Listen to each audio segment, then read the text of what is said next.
Going into the current season of Precure, I made it no secret that I do have my issues with idols. Even now, I still find the idol industry to be incredibly repellent for reasons you could just do a quick Google search of and find a nigh endless plethora of controversies and just plain ickiness. That said, when I sat down and watched You and Idol Precure, I enjoyed it, for the most part, until some more recent episodes. Don't worry, we'll get more into that later. But yeah, when you do remove the stuff that absolutely should not be shown in a Sunday morning show, you do actually get a generally good series about magical girls who tactically newt their villains through the power of music. And yet, in spite of all of that, I still felt like I had some sort of nagging issues in regards to just the very concept of idols, but I couldn't quite put my finger on it.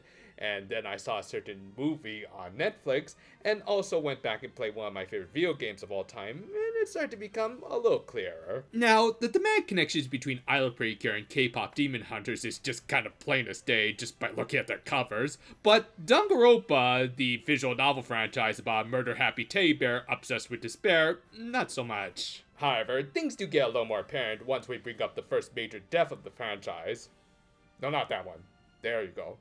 Oh, yeah, also, spoilers for a 15-year-old game at this point. Yeah, the first actual major character death in that series was Sayaka Maizono, the ultimate idol of the cast. Yes, this whole franchise started with the literal death of an idol in more ways than one. Because as the investigation and trial played out, the case became far more complicated than just plain old homicide. As it turned out, the primary aggressor was actually Sayaka, with the culprit only really killing her out of self-defense. Moreover, had she succeeded, she fully intended to pin the death on the player's character. Now, as a part of a killing game, the purpose of this first case was pretty obvious. It was meant to enforce the idea that you can't trust anyone. Sayaka was a character who had built a trust with the main character, Makoto, and by extension, the player. However, I'd argue it also ended up highlighting a theme that can be found in a lot of the writing of the franchise's main scenario writer, Kazutaka Kodaka, and what we'll be focusing on today.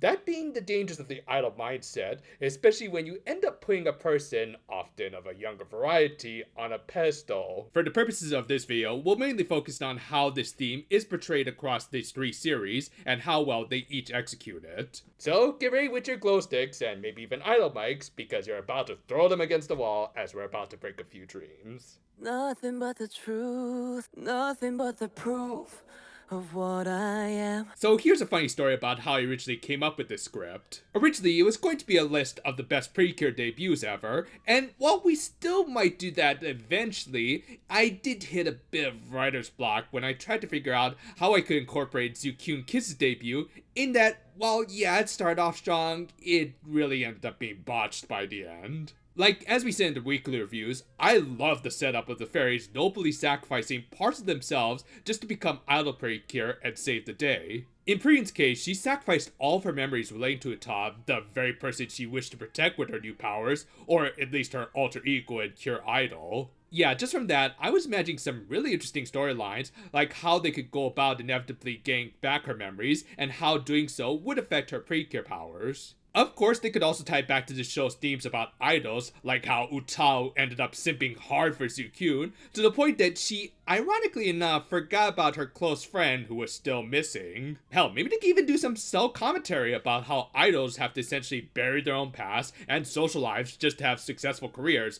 There was a lot of great story potential here, and, well... You blew it! Yep, Purirun just got back her memories that she sacrificed a few episodes previously, and was even able to continue to be a Precure in spite of seemingly breaking the contract, making all of that drama kind of pointless and melodramatic.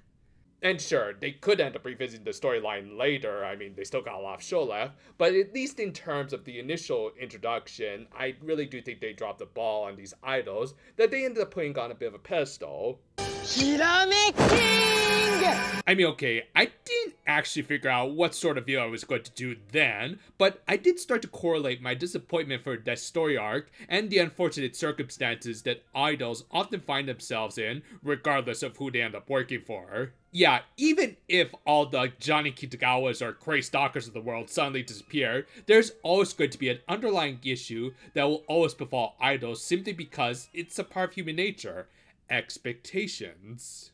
And for that, I think another idol group across the Asian pond managed to highlight this a lot better. We already did a short review for K-pop Demon Hunters that was surprisingly really successful, so hopefully you watched possibly the best animated film of this year, because we're going to have to spoil a major plot point from it. K-pop Demon Hunters, as it pretty much says on the tin, is about a girls' K-pop band, the Huntrix, who moonlighted as demonic exterminators. Our heroines, Rumi, Mira, and Zoe, were the latest in a long line of huntresses. Each girl came from a background where not only did they appreciate the demon hunting half as an outlet for their stress, but they also found the K-pop half to be an effective means to express themselves, for the most part. Yeah, while Zoe and Mira definitely found joy in their dual careers, Rumi kinda wanted to accomplish the demon hunting mission ASAP. They would be able to do this by completing a magical barrier known as the Whole Moon, which was being formed by the positive energies of their fans. By the start of the film, it was all but complete, so really, they didn't need to rush it or anything, and yet Rumi kept pushing her teammates to the point that she didn't even let those poor girls at least have a few minutes to relax on the couch. Oh, yeah, that's the stuff. The pajamas! No! And as a result of constantly trying to churn out the next big single, Rumi ended up damaging her vocal cords to the point that the band had to take an indefinite hiatus that not only put them on the shelf longer than a little vacation that could have prevented this would have, but it also left the doors open for a new rival band, the Saja Boys, who were demons in disguise seeking to counteract the hormone. So yeah, Rumi just ended up really messing up by just not taking some R&R when they could. So why was that exactly?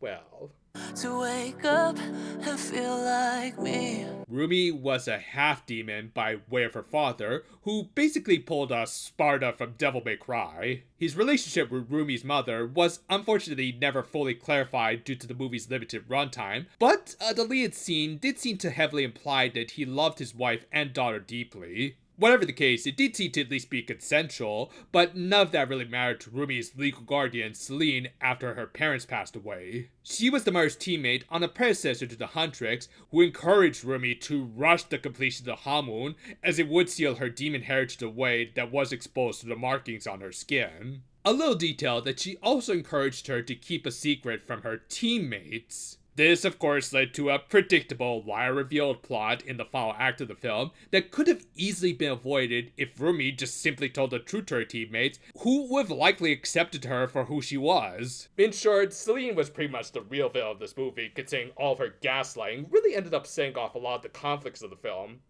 Oh yeah, there was also the big flame guy, but really, I just see him as having mostly the composition of plankton. 1% evil, 99% hot gas.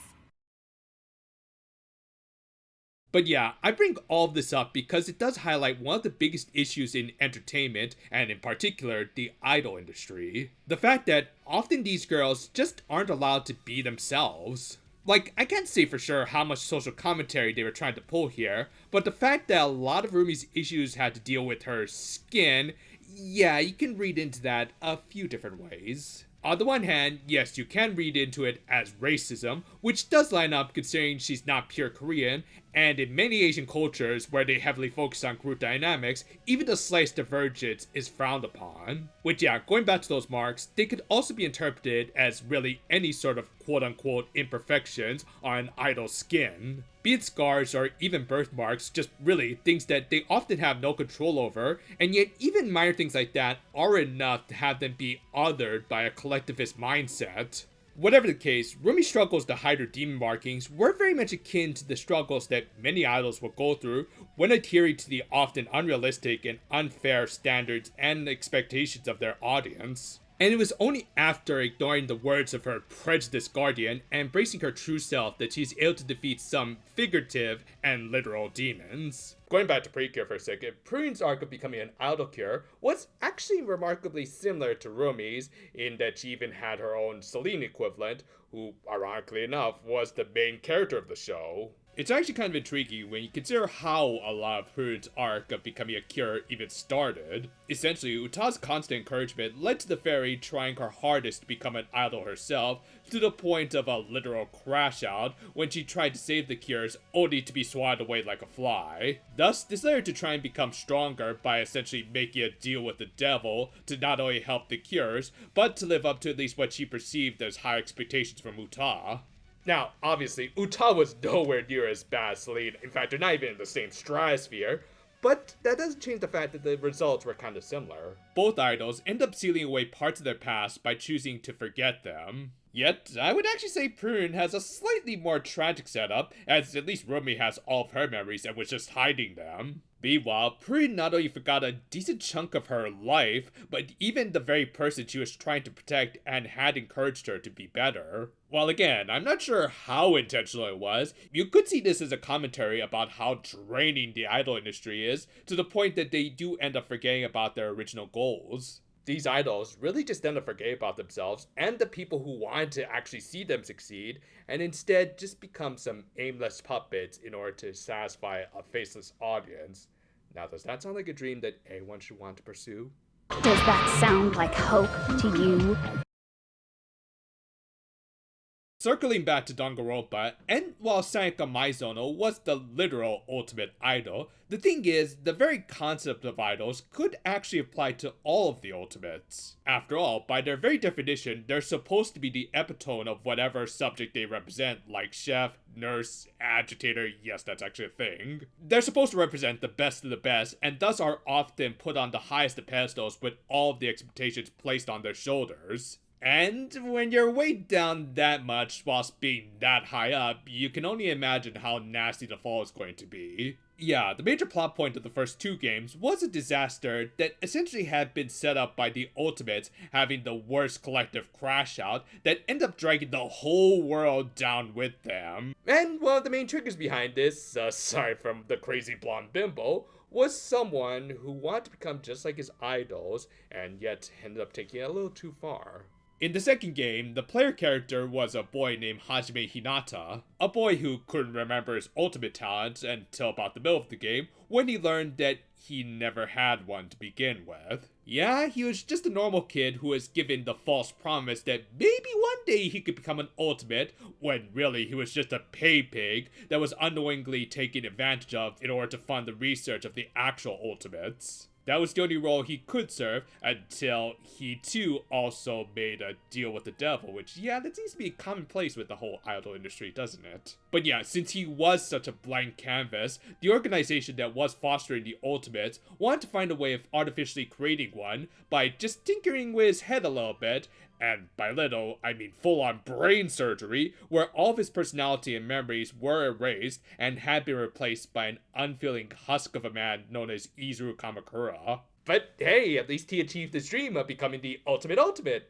Totally worth losing your humanity, right? Yeah, as you might have noticed by now, there is a common thread between Purirun, Rumi, and Hajime here, the loss of identity to become an idol of sorts. It's actually a bit of a common theme in Kodaka's writing, as he does end up creating characters who go to extremes to either achieve some sort of idealized image of themselves, or are dragged into aligning with the high expectations of a collectivist society. Whatever the case, it just highlights how the pursuits of such ideals do often lead to nothing but hardship. After all, what's the point of enjoying all of your accomplishments if you can't do it as yourself? Oh yeah, and in case you're wondering why Hajime was able to even revert back to his original self after going through his surgeries, it was because the game took place in a virtual world that was able to reconstruct his original personality, so yeah, kind of science magic mumbo jumbo. That said, due to the events of the game, he wouldn't be able to take his reconstructed personality back with him into the real world. He wasn't just going to get off easy like Purirun when she got back her memories rather easily. Barely an inconvenience. And yet, that didn't necessarily mean that he couldn't start working to take back his original self. Sure, it wouldn't be instantaneous as even the crappy sequel anime seemed to confirm, but it was at least possible, as put best by the best girl of the game, Chiaki, who I think we'll close out with. What's important is that you believe in yourself. If you can't do that, no matter how much talent you possess, you will never be confident in yourself. Just like how you were in the past. This isn't for the sake of anyone else. You have to do this for yourself. That's why you can't hesitate now. Resolve to throw everything away and give it everything you got. I'll be cheering for you too. As I said at the very beginning of the video, I just don't think I'll ever come to even accept the concept of the Japanese idol.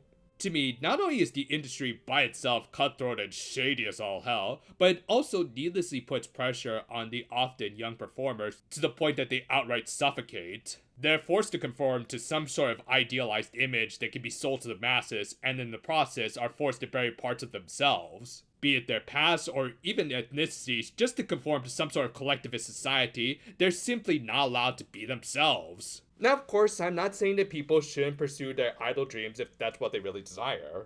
Maybe they can work within or around the systems in ways that at least make them comfortable. Again, I just think that they should be allowed to be themselves. K-pop Demon Hunters and Danganronpa got across these ideas really well in my opinion. Between Rumi proudly taking off her jacket to show off her wicked markings, which yes, I mean both in the literal and figurative sense, seriously, that stuff is too cool to just cover up there, girl. And Danganronpa 2 with its message about just being your own ultimate self. Meanwhile, Idol Precure could have done something similar to Purirun becoming Zukyun, and who knows, maybe there will be some sort of follow-up later. Hey, just wanted to quickly cut in because I do end up recording these live action segments last into production, and yeah, they didn't end up revisiting the Purirun stuff in the latest episodes, and instead focus more on Marilyn, which is its own can of worms, and they might still revisit it and everything, but just wanted to point that out, so yeah, back to your video in progress right now.